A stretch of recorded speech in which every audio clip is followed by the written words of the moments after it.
મારા ખોળામાં આપવો પડે તો ઠીક થાય.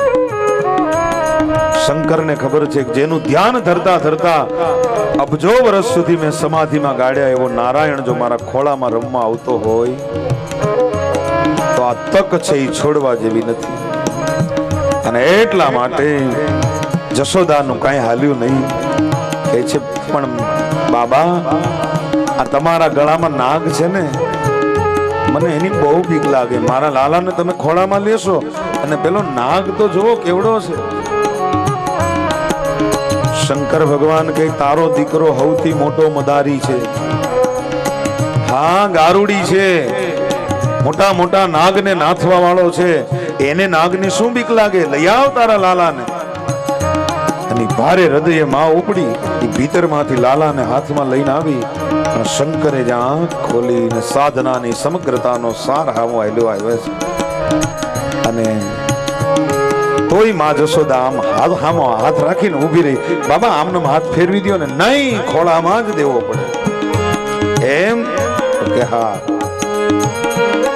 અને એ જ્યારે ખોળામાં આપ્યો છે, લાલો છે એ રમે છે ઓલા નાગની સાથે, પગ હલાવી હલાવીને રમે છે. અને એક બાજુ ચંદ્ર છે એ ભગવાન કૃષ્ણના મોઢા ઉપર શીતળ પ્રકાશ આપે છે.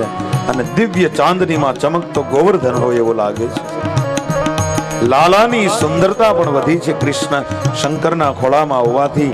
અને શંકરની સુંદરતા પણ વધી છે લાલાને ખોળામાં લેવાથી. બે અદ્ભુત દ્રશ્ય બન્યું છે. માથે હાથ ફેરવ્યો, પણ માથે હાથ ફેર્યો ત્યાં તો ખબર હતી ને, લાલો તરત રડતો બંધ, હસવાનું શરૂ કર્યું. માં કે વાહ, જોગી તો ચમત્કારી છે બહુ મોટો. હા, ગોપીઓ આખી ઊભી ઊભી પગે લાગવા મળી. આવો જોગી ખાલી હાથ ફેરવે ને લાલો રડતો બંધ થઈ જાય. આ 2 કલાકથી રડતો હતો, એક પણ ઉપાય ચાલતો નહોતો. લાલો બંધ થઈ ગયો. ત્યાં તો જશોદા દોડીને ગયા, લાવો હવે તો બંધ થઈ ગયો ને, હવે મને આપી દો. પણ શંકર કહે છે માં, હે જશોદા તને કઈ વાંધો ન હોય. આમ તો સુતિકા ગ્રહમાંથી દીકરાને એના 3જા જન્મ નક્ષત્ર સુધી બહાર કઢાય નહીં. ચોથું જન્મ નક્ષત્ર આવે ત્યારે બાળક એની સાથે આ મેળે મેળે પડખું બદલતા શીખે, પછી એને બહાર લવાય. પણ આ તારો લાલો તો 500 વાર બહાર આવી જશે. આજ પહેલી વાર ફળિયામાં તો આવી ગયો છે. માં જો હવે આવી જ ગયો છે તો માં એક કામ કરવા દે ને. શું? માં આને નંદાલયના ફળિયામાં થોડી વાર સુવડાવી દે ને. મારે આની 5 વાર પરિક્રમા કરવી છે. ભગવાન ભોળોનાથ કહે છે માં મને 5 પરિક્રમા કરી લેવા દે, પછી હું વયો જઈશ મારા ધામમાં. અને નંદાલયના ફળિયામાં નંદ નંદનને સુવાડ્યા છે. અને ભગવાન ભોળોનાથ છે આજ શ્રીંગીનો નાદ કર્યો, ડમરું વગાડ્યું અને પછી પરિક્રમા કરે છે. पंचबेर परिक्रमा करके श्रृंगीनाद बजायो, सूर्यदास बलिहारी ओ मैया जुग जुग जिय तेरो जायो। पंचबेर परिक्रमा करके श्रृंगीनाद बजायो, सूर्यदास बलिहारी ओ मैया जुग जुग जिय तेरो जायो। नगर में जोगी आया भेद कोई समझ न पाया, यशोदा के घर आया अजब का खेल रचाया। सबसे बड़ा है तेरा नाम भोलेनाथ भोलेनाथ भोलेनाथ भोलेनाथ भोलेनाथ भोलेनाथ भोलेनाथ भोलेनाथ भोलेनाथ। ધીરે ધીરે ધીરે કૈલાસ તરફ દર્શનની મસ્તી લઈ અને ભગવાન ભોળોનાથ રવાના થયા છે. આ બાજુ લાલો હસે છે, કૂદે છે, ખેલે છે. ધીરે ધીરે બારસ ગઈ, શ્રાવણ વદ તેરસ આવી. એક એક દિવસની કથા લખી છે. તેરસ ગઈ અને 14 આવી છે. અને ખરેખર ભાગવતમાં 14 જ આવી છે. એક એવું પાત્ર આવવાનું છે જે 14 છે મોટી. આકાશવાણીના શબ્દ જ્યારથી કંસે કાને પડ્યા ત્યારથી એને રાતના ઊંઘ આવતી નથી. બિહામણા સપનાઓ આવે છે કે જાણે એના આખા શરીરે તેલ ચોડ્યું છે અને ગધેડા ઉપર બેસીને જાય છે દક્ષિણમાં. પોતાના કાનમાં આંગળી નાખે તો એને અવાજ આવે એ આવતો નથી. પોતાના પડછાયામાં છિદ્ર દેખાય છે. કરેણના ફૂલની માળા પહેરી હોય એવું લાગે છે. કંસને બિહામણા સપના આવે છે.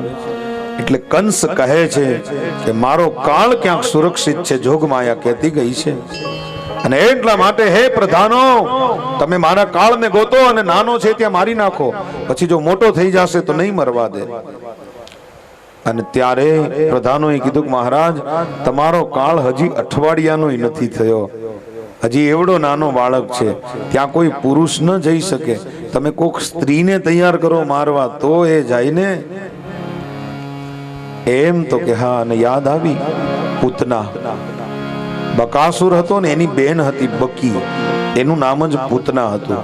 કંસની બે કઈ ભાઈ બેન નહોતા થતા. એકવાર બકાસુરની હારે યુદ્ધ થયું ને ત્યારે બગલો છે એ કંસને ગળી ગયો અને કંસ છે એ પછી એની ચાંચ ચીરીને બહાર નીકળ્યો. કંસને લાગ્યું કે આ બગલાને પહોંચી શકાશે નહીં, એટલે પછી બકીને એને પોતાની બેન બનાવી, એટલે બગલો એનો ભાઈ થયો. એટલે પછી યુદ્ધ શમી ગયું. આવી રીતે એની જીભની માનેલી બેન છે આ. એ બકીનું નામ છે પૂતના. ભાગવત નામ બતાવે છે પૂત એટલે પવિત્ર અને ના એટલે નહીં, અપવિત્ર હોય એવું. એટલે જ પૂતના. આ જગતમાં નહીં જ્ઞાનેન સદૃશમ પરમ, જ્ઞાન જેવી પવિત્ર વસ્તુ બીજી કોઈ નથી. ગીતા કહે છે એટલા માટે અજ્ઞાન જેવી અપવિત્ર વસ્તુ કોઈ નથી. એટલા માટે પૂતના છે એ જ અજ્ઞાન છે, અવિદ્યા છે, માયા છે. એ જ પૂતનાને તૈયાર કરી કહે છે 10 દિવસના જેટલા બાળકો હોય ને પૂતના, બધાઈને તારે યોગ્ય રીતે હણી નાખવાના છે. પૂતના કહે ચિંતા કરો માં મહારાજ, મારા થાનમાં દૂધને બદલે ઝેર ભરીને જાઉં છું. બધાય બાળકોને સ્તનપાન કરાવી અને મારી નાખીશ. હું આકાશચારીની વિદ્યા જાણું છું, હું રૂપ બદલવાની વિદ્યા જાણું છું. હું કોઈનાથી પકડાઈશ નહીં અને બાળકોને મારી અને નીકળી જઈશ, મને કોઈ ઓળખી શકશે નહીં. એમ કંસ રાજી થયો છે. વાહ પૂતના, તો હવે શું વાર છે? એ પૂતના નીકળી છે. ભાગવતનો ઋષિ મંત્ર લખે છે કંસેન પ્રહિતા ઘોરા પૂતના બાલઘાતિની શિશોચ્ચાર નિગરદંતી પુરગ્રામ બ્રજાદિષુ. નંદજી આજ ગોકુળમાં હાજર નથી. એ કર ચૂકવવા માટે મથુરા ગયા છે મહારાજ કંસને ત્યાં. અને અહીંયા માત્ર ગોવાળિયાઓ છે અને ગોવાળિયાઓ બધા હાજર છે. એવા સમયે પૂતના સૌથી પહેલી વહેલી ગોકુળના ગામના પાદરમાં ઉતરી છે. પૂતનાને ઘણા બાળકોને મારી નાખવા હતા. કૃષ્ણની સાથે જેટલા બાળકોનો જન્મ થયો બ્રજમંડળમાં એ બધાને મારી નાખવા છે. પણ કૃષ્ણએ એવી લીલા કરી કે સીધી પૂતનાને પોતાની પાસે બોલાવી લીધી. કેવી લીલા કરી? તો પૂતના જેવી ઉતરી એટલે બે ગોપીઓ વાતો કરતી હતી. સાંભળે છે પૂતના. ગોપી એક ગોપી બીજી ગોપીને કહે છે કે નંદનો લાલો બહુ સુંદર છે નહીં? તો કે હા. બીજી ગોપી કે આમ સુંદર તો છે પણ થોડોક કાળોય છે. તો ત્રીજી ગોપી કહે છે ના, કાળો છે પણ પાછો કામણગારોય છે. તો વળી પાછા બે છોકરાઓ વાતો કરતા હતા. આ નંદનો છૈયો કનૈયો મોટો થશે ને ત્યારે આપણી સાથે ગાયો ચરાવવા આવશે, આપણે ભાત લઈ જાશું, આપણે એને જગાડશું, આપણી સાથે ભાંડીર વડ સુધી રમવા આવશે. એવી વાતો કરતા હતા. તો વળી બે બુઢિયાઓ વાતો કરતા હતા કે નંદજીનું સૌભાગ્ય છે કે એને ઘેરે મોટી ઉંમરે પારણું બંધાયું, માં જગદંબાની એની ઉપર કૃપા થઈ. પૂતનાના મનમાં થયું કે આ નંદનો લાલો કંઈક વિશિષ્ટ છે, એટલે સૌથી પહેલા ત્યાં જવા દે. એટલે એક ગોપીને ઊભી રાખીને પૂછ્યું કે નંદનું ઘર ક્યાં છે? ગોપી તો પાછી જરાક વાધુકી, એટલે એને પાછું બધું તળિયું ગોત્યું. હા, તમે એને શું થાવ? પૂતનાને પૂછે છે ગોપી. પૂતનાએ સગપણ કાઢ્યું, હું એની માસી થાવ. એમ? તો કે હા. તો ગોપી કે જબલું લઈને આવ્યા છો નહીં? હા, જબલું લઈને આવી છું. એમ? તો કે હા. ક્યાં છે? આ બસ આ રંગબેરંગી ગારો તમને દેખાય છે ને, ત્યાં વયા જાઓ. જ્યાંથી આ ગારો ઉત્પન્ન થાય ને એ જ નંદનું ઘર છે. એટલા દિવસ ઉત્સવ ચાલ્યો છે. નંદના ઘરે, નંદાલયમાં, નંદજી ઘરે નથી, યશોદા ઘરે છે. ભાગવત લખે છે કે એકવાર જીવનમાં કૃષ્ણ આવી ગયા પછી કંસને કર દેવા માટે જવાય જ નહીં, અભિમાનને કર દેવા માટે જવાય જ નહીં. પણ નંદજી આ ભૂલ કરી છે એટલે એના જીવનમાં પૂતના રૂપી અવિદ્યા આવી છે. યશોદા ઘેરે છે, જોયું પણ રૂપ રૂપના અંબાર. ઉગમણો વાહ વાય તો આથમણી નમે, આથમણો વાહ વાય તો ઉગમણી નમે, દરિયાદો વાય તો ઓતરાદી નમે, ને ઓતરાદો વાય તો દરિયાદી નમે, અને ચારેય દિશામાંથી વાહ વાય તો ભાંગીને ભૂકો થઈ જાય એવું પૂતનાનું રૂપ છે. એવી રૂપાળી પૂતના જ્યારે આવી અને યશોદાજીને કીધું બધાય હો માં, બધાય હો. યશોદાજી જોઈ રહ્યા, આ કોણ છે? આને તો હું ઓળખતી નથી. આ તો કોઈ નવતર છે. લાલો ઘોડિયામાં સૂતો સૂતો વિચાર કરે છે કે માં, આ નવતર છે ને એનું ચરિત્ર હું જાણું છું, અને એનું જીવતર હવે પૂરું થવાનું છે. આ અતિથિ છે ને એની જ આજ પુણ્ય તિથિ છે. એને બરાબર ખબર છે. પણ આ યાદવ કુળની શિસ્ત છે ને સાહેબ. આવ્યું એ મહેમાન ગણાય. આવે પછી એને પૂછાય નહીં કે તમે કોણ છો, તમે શું કામ આવ્યા છો. સારા ઘરની બાઈ માણસ હશે કોઈ. કેમ તમે આવ્યા છો, કેમ નાવ કે જે રે, કેમ તમે આવ્યા છો, અને એમ નાવ કે જે રે, એ જ એને ધીરે રે, એ ધીરે તું બોલવાન દેજે રે, આવતારો મીઠો આપજે રે. કેમ આવ્યા છો એમ તો પૂછાય નહીં. હશે કોઈ સારા ઘરનો બાઈ માણસ. આવો બેન, આવો, પધારો. માં, તમારે ઘરે લાલો થયો? તો કે હા, ભગવાનની બહુ કૃપા થઈ. લ્યો, હું આ જબલું લઈને આવી છું, હું તમારા માટે મિશ્રી લઈને આવી છું. માં કહે છે બેસો તમે, હું તમને મીઠું મોઢું કરાવું. અમારે તમને મીઠું મોઢું કરાવવું પડે ને. બેસો તમે નિરાંત અહીંયા. હું અહીંયા હમણાં રસોડામાંથી જઈ મિશ્રી લઈ આવું, માખણ લઈ આવું, તમને મીઠું મોઢું કરાવું. એ માં રસોડા તરફ ડોટ મૂકી છે. જશોદા બહુ ઉતાવળા હતા. એમાંય લાલો આવ્યો એટલે વધારે ઉતાવળા થઈ ગયા. કારણ કે કેટલા કામ હોય, એટલી ગાયો, એના વાસિંદા, અનેક લોકો કામ કરે, એની ઉપર અધિક્ષણ કરવું. નંદજી અને ગોવાળિયાઓના ટોળે ટોળા આવી અને જ્યારે જ્યારે માતાજીની પાસે ગમે તે માંગણી કરે ત્યારે એની માંગણીઓને સંતોષવી અનેક કામ છે એકલી આ નંદ રાણી એકલે હાથે કરી શકે. અને એના પગ ઉપાડ્યા રસોડાની તરફ. ત્યાં તો પૂતના બોલી, લાવો માં, તમારો લાલો જરાક રમાડું. તમે મિશ્રી લઈને આવો ને ત્યાં સુધી મારા હાથમાં રમાડું. અરે લ્યો ને બેન, સારા ઘરનું બાઈ માણસ છે એવો તો વેશ છે. લ્યો બેન. એ હાથમાં લાલાને આપ્યો છે અને માં ગયા છે રસોડામાં. આ ક્ષણમાં બધી ઘટનાઓ બને છે. પણ જેવો લાલાને હાથમાં આપ્યો અને પૂતનાએ લાલાની સામું જોયું, એટલા માટે તરત જ ભાગવતને મંત્ર લખવો પડ્યો.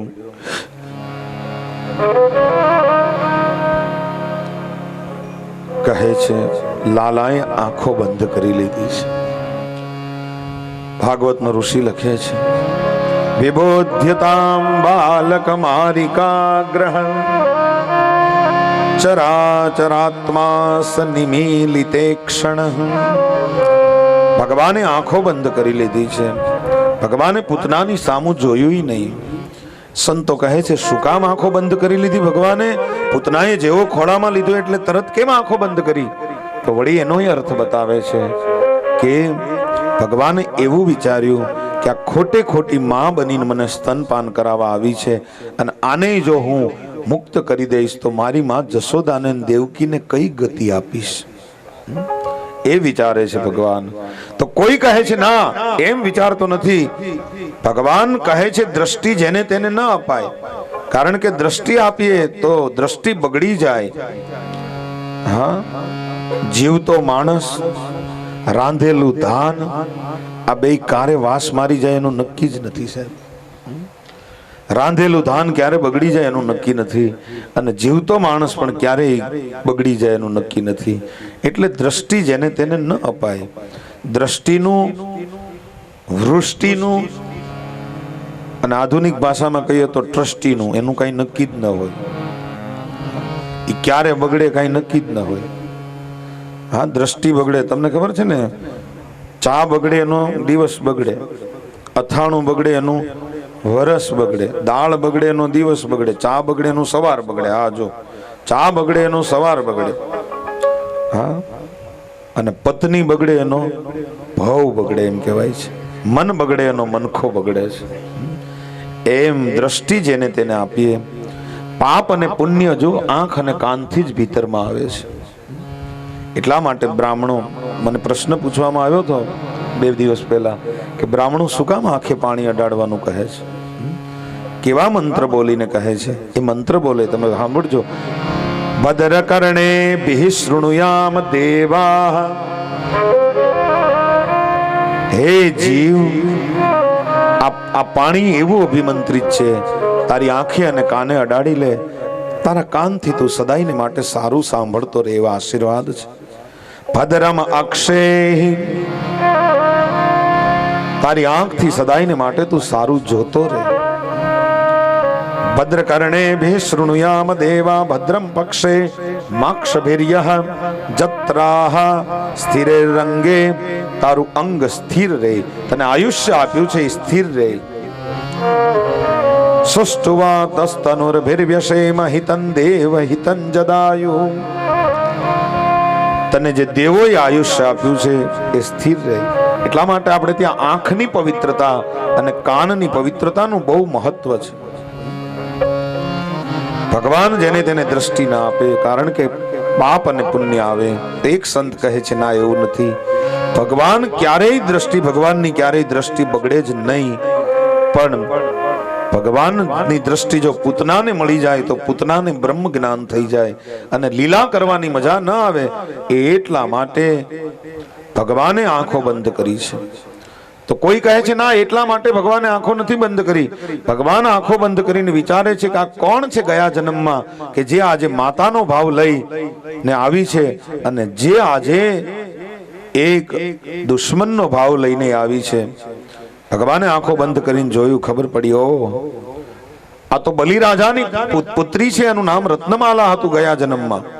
જ્યારે હું વામન રૂપ ધારણ કરીને ગયો ત્યારે આ જ રત્નમાલાને મારામાં પુત્ર ભાવ થયો, અને પછી જ્યારે મેં વિરાટ રૂપ ધારણ કર્યું ત્યારે આને જ મારામાં વેર ભાવ થયો. આજ બે ભાવ સાથે લઈ અને આવી છે. આ ભગવાને જોઈ લીધું. કોક સંતોએ તો બહુ રમૂજી અર્થ બતાવ્યો છે.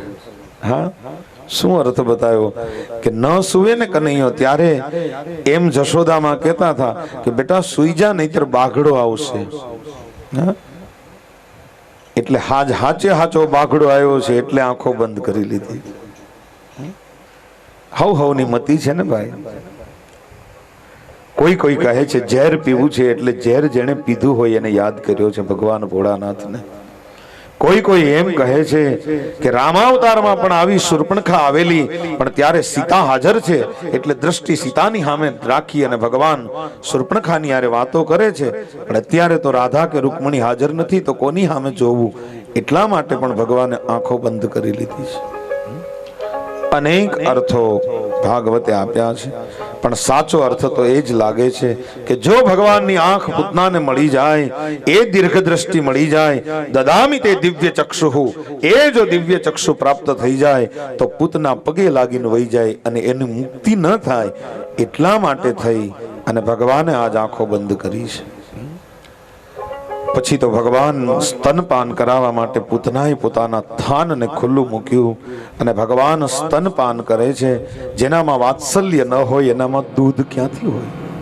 જરાય વાત્સલ્ય તો હતું નહીં, એટલે ઝેર હતું. ભગવાને રુદ્રને પોતાનો સાથી બનાવી અને ઝેરનું પાન કરવાનું શરૂ કર્યું છે. અને પછી ધીરે ધીરે ધીરે ધીરે ઝેર ખૂટ્યું. હવે પૂતનાને પ્રશ્ન પૂછે છે કે બોલ પૂતના, હવે શું છે તારી પાસે? મહારાજ, ઝેર તો તમે પી લીધું છે. પૂતના કહે છે હવે તો પ્રાણ છે પીવો હોય તો. અને ત્યારે ભગવાને પ્રાણ પીવાનું શરૂ કર્યું. પણ પૂતનાના મર્મ સ્થાનો ફાટવા લાગ્યા અને પૂતના નંદાલયના ઓરડામાંથી દોડીને એના ફળિયામાં પહોંચી ગઈ. અને જેમ માલ ઢોર ઉપર ઓલી ઈતડી ચોંટી હોય એવી રીતે કૃષ્ણ પૂતનાના શરીર ઉપર ચોંટ્યો છે. અને પૂતના ચારેય દિશામાં હાથ ફેલાવે છે. કનૈયા, મુંચમામ મુંચમામ ઇતિ પ્રભાષિણી, મને મૂકી દે, મને મુક્ત કરી દે, મને મુક્ત કરી દે. કનૈયો કહે છે યદ ગત્વાન નિવર્તન્તે તદ્ધામમ પરમમ મમ. પૂતના, એકવાર અહીંયા આવ્યા પછી જવાતું જ નથી, હવે મુક્ત જ થવાનું છે, તું ઉપાધિ કરીમાં. અને પછી ભગવાને એવા પ્રાણનું પાન કર્યું કે મારા હરિ, એક મને ને તમને વાત કરતા વાર લાગે ત્યાં સુધીમાં પૂતનાને મોક્ષ આપ્યો. અને પૂતનાનું મૂળ રૂપ પ્રગટ થયું. ધબાકો થયો મોટો, પડી પણ ખરી, પણ 6 કોષ સુધીના ઝાડવા પાડતી ગઈ એમ કહે છે. એવડી મોટી પૂતના પડી છે. છાતી ઉપર ચડીને રમે છે નંદલાલ. અને એમાં જશોદાજી તો હજી મિશ્રી લઈને રસોડામાંથી આવ્યા જ છે. હા, અહીંયા જોયું તો ન મળે પૂતના કે ન મળે લાલો. ક્યાં ગયા કે છે બે? આ ઉપાડીને વહી ગઈ કે શું? માતાજી હાફડા ફાફડા થઈને ફળિયામાં ગયા. પણ ત્યાં તો 6 કોષ સુધીના વૃક્ષ પાડીને એક રાક્ષસી પડી છે વિરાટ. અને એની છાતી ઉપર ચડી અને કૃષ્ણ રમે છે. માં જશોદાએ આ દ્રશ્ય જોયું, લાલાને તેડી લીધો. વળી પાછો બ્રાહ્મણોની પાસે શાંતિ પાઠ કરાવ્યો. વળી પાછો ગૌશાળામાં લઈ ગયા. વળી પાછો લાલાને કહે છે મારા લાલાનું રક્ષણ કરો ભગવાન નારાયણ. અવ્યાદ્રજો મણિમ માસ્તવ જાન્વ થોરું યજ્ઞોસ્તુતમ કટિતટમ જઠરમ હયાશ્ચ રતકેશવમ સ્તવદુર ઇવ સંતુ કંઠ વિશ્વમ ભુજમ મુખમુરુક્રમ ઈશ્વરક્કમ. આ મંત્રનો માતાજીએ પાઠ કર્યો છે એમ કહે છે. આ બાજુ નંદજી મથુરામાં છે અને મથુરામાં વસુદેવને મળવા ગયા છે. ને ત્યારે વસુદેવે કીધું છે નંદ, તમે ગાડા જોડીને ઝડપથી પહોંચી જાઓ. મને ખબર છે ગોકુળમાં કંઈક ઉત્પાત થયો છે, મારું હૃદય કહે છે. નંદજી મારતે ગાડે આવ્યા. જોયું 6 કોષ સુધીના ઝાડવા પાડતી ગઈ. ગોવાળિયા કહે છે, ગોવાળિયાએ રમૂજ કરી, બાબા આવું થયું, આ તમારા લાલાએ કર્યું. કહે છે મારો લાલો કઈ એવડી મોટી રાક્ષસીને મારી શકે ખરો? માં બાપ માનવા તૈયાર નથી, પણ ગોપીઓએ બરાબર જોયું છે શું બન્યું છે. ગોવાળિયા કે કાંઈ વાંધો નહીં બાબા, ભલે ને મરી પણ એક સુંદર વ્યવસ્થા કરીને ગઈ છે. શું? એ કે એના બાળવાની વ્યવસ્થા કરતી ગઈ છે. કેમ? તો કે આ 6 કોષ સુધીના ઝાડવા પાડી નાખ્યા ને, આપણે ક્યાંય લાકડા ગોતવા જવા નહીં પડે. હા, આપણે આ જ લાકડા ખડકીને એને, પણ એ કે એવડી મોટી કઈ રીતે સળગે? કહે છે આને 5 કટકા કરી નાખો કુહાડાથી, અને પછી એક એક કટકો યમુનાના કિનારા ઉપર સળગાવી દો. અને 5 ટુકડા કર્યા છે પૂતનાના અને સળગાવી છે. આનો અર્થ શું થાય સમજો બરાબર. આ વાતને બરાબર સમજો સાહેબ. આ પૂતના એ બીજું કોઈ નથી, અવિદ્યા છે. અવિદ્યા 5 રસ્તા ઉપરથી આવે છે. કાં તો આપણી ભીતરમાં અવિદ્યા કાનથી આવે છે, કોઈનું સાંભળીને. વિદ્યાય કાનથી આવે છે ને અવિદ્યાય કાનથી આવે છે. કા અવિદ્યા નાકથી આવે છે, ખરાબ સૂંઘીને આપણે પ્રેરિત થઈએ છીએ. કા અવિદ્યા આંખથી આવે છે, આપણે ખરાબ જોઈ અને એમાં પ્રેરિત થઈએ છીએ. કા અવિદ્યા મોઢાથી આવે છે, ખરાબ ખાઈ અને પ્રેરિત થઈએ છીએ. અને કા અવિદ્યા ચામડીથી સ્પર્શથી આવે છે, સ્પર્શમાં પણ આપણે લોભાઈએ છીએ. આ એના 5 રસ્તા છે અવિદ્યાના. એટલે આને કટકે કટકે જ બાળવી પડે. એટલા માટે 5 ટુકડા કર્યા છે. 5 કટકા કરીને અવિદ્યાને સળગાવી દીધી. પણ અંદર તો ઝેર હતું, એ તો કૃષ્ણએ પીધું જ હતું. એટલા માટે હવે એનામાં સુગંધ આવી. ઝેરની નહીં અમૃતની આવી છે. કારણ કે કૃષ્ણ ઝેર તો પી ગયા છે, એટલા માટે પૂતનાને મારા હરિએ ઉદ્ધાર આપ્યો છે, મુક્તિ આપી છે. પૂતના ગઈ, પાછી આવી નહીં. રાજા કંસની ચિંતા વધી છે અને ધીરે ધીરે ધીરે સમય વીતવા લાગ્યો છે. ગોકુળમાં રોહિણી નક્ષત્ર એકવાર આવીને ગયું. 27મે દિવસે નક્ષત્ર બદલે એટલે ભગવાનનું ચોથું જન્મ નક્ષત્ર આવ્યું. 27 ગુણ્યા 4 કરો ને એટલે 108 જવાબ આવે. ભગવાન કૃષ્ણ 108 દિવસના થયા એટલે લગભગ 3.5 મહિનાના થયા. 3.5 મહિનાનું છોકરું થાય અને જો છોકરું હુષ્ટપૃષ્ટ હોય, હા, કુપોષણનો શિકાર ન બન્યું હોય તો 3.5 મહિને કોઈ પણ છોકરો એની મેળે પડખું બદલી જાય. હા, આજ કૃષ્ણ પણ 3.5 મહિને એની મેળે પડખું ફરતા શીખ્યા. એટલે ગોકુળમાં એવું છે કે જ્યારે દીકરો કે દીકરી એની હાથે પડખું ફરતા શીખે ત્યારે આખા ગામને જમવાનું કહેવાનું, સૌને ઘર હગડિયું નોતરું દેવાનું. એટલે આજ પડખું ફરતા શીખ્યો એટલે આજ મોટો ઉત્સવ છે નંદને ઘેરે. આખા ગામને જમવાનું કીધું છે. વાત સાંભળજો. આખા ગામને નોતરું આપ્યું. બધાઈને કીધું કે આજ અમારે ઘેરે ભોજન લેજો. ગાય અને બળદને શણગાર્યા, એને સારું ખાવાનું આપ્યું. રોહિણી નક્ષત્ર છે, ગોપ ગોપીઓ સ્નેહીઓ બધા હાજર થયા છે. આજે પ્રસંગ તો એવો બને છે કે લાલાને લઈ આવવાનો બહાર પહેલી વખત અને પછી બધાને ભેગા થઈ અને લાલાનો અભિષેક કરવાનો અને પછી બધાને જમાડવાના અને પછી પ્રસંગ પૂરો. આવો પ્રસંગ છે. હા, ગોકુળવાસીઓ ઘણા બધા નિયમ પાળે છે. ભાગવતમાં આમ કટકે કટકે આપ્યા છે. પહેલો વહેલો વરસાદ થાય ને તો ગોકુળવાસી એનું પાણી પીતા નથી, કારણ કે પહેલો વરસાદ થાય ત્યારે પૃથ્વી રજસ્વલા ગણાય છે. માવઠાનું પાણી ગોકુળવાસીઓ પીતા નથી. 3.5 મહિના સુધી સૂતિકા ગ્રહમાં છોકરા પાસે કોઈ નંદજીને જવા દેવાની એની મંજૂરી નથી. કૃષ્ણએ પણ નિયમ પાડ્યા છે. કૃષ્ણ 11 વર્ષ ને 52 દિવસ સુધી ગોકુળમાં રહ્યા, વૃંદાવનમાં રહ્યા. કૃષ્ણએ કોઈ દિવસ પગમાં જોડું પહેર્યું નથી, પગમાં પગરખું પહેર્યું નથી. કૃષ્ણએ કોઈ દી માથાના વાળ બાંધ્યા નથી. હા, કૃષ્ણએ કોઈ દી 11 વર્ષમાં સીવડાવેલું કપડું પહેર્યું નથી. હા, કપડું પહેર્યું તો એમનેમ જ 2 પિતાંબરને ઓઢી લે. એક પિતાંબર હોય અને એક ઉત્તરીય હોય. એવી રીતે કૃષ્ણ 11 વર્ષ ને 52 દિવસ રહ્યા છે. એટલે તમે જુઓ, દ્વારકામાં બહુ વર્ષો રહ્યા છે પણ દ્વારકાની રજની મહિમા નથી, કારણ કે ત્યાં તો રાજા છે ને, એટલે મોજડી પહેરીને આટા માર્યા છે દ્વારકાની ભૂમિ ઉપર. પણ અહીંયા તો કોવાળીઓ છે યમુનાના ઘાટ ઉપર, એટલા માટે અહીંયા ખુલ્લે પાવ ઘૂમ્યો છે. એટલે દ્વારકાની રજનો મહિમા નથી. રજનો મહિમા ક્યાં છે? વ્રજમાં જ છે. વ્રજની રજમાં અહર્નિશ અમને સ્થિર કરીને થાપજો. વ્રજની રજમાં અહર્નિશ અમને સ્થિર કરીને સ્થાપજો. ધન્ય શ્રી યમુના કૃપા કરી શ્રી ગોકુળ વ્રજ સુખ આ